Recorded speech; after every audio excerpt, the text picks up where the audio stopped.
Hey everyone, welcome back to the channel. Today we're diving into Zeostar, a so-called investment platform that's been gaining attraction online with big promises, high returns, and MLM style promotions. But is it a real opportunity or just another clever trap? Let's find out. Quick disclaimer, all information shared in this video is based on publicly available sources and personal opinion.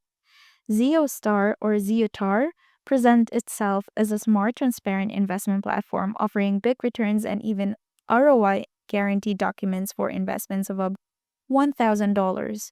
They have flashy plans like Zeo Crown and Zeo Ruby, which go up to $125,000.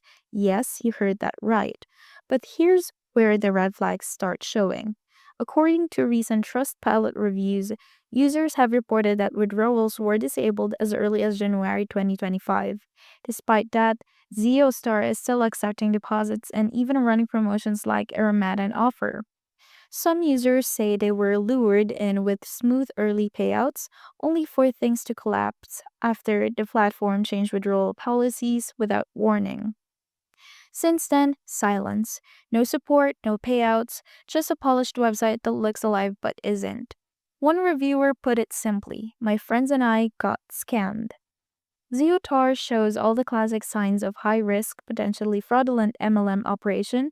A professional looking website and initial payouts don't make it legit, especially when withdrawals suddenly stop and communication disappears. If you are thinking about investing in Zeotar, our advice is simple: stay away. That's it for today's review. If you found this helpful, don't forget to like, share, and subscribe for more real talk on online platforms and investment apps. Stay sharp and don't let fake promises steal your money.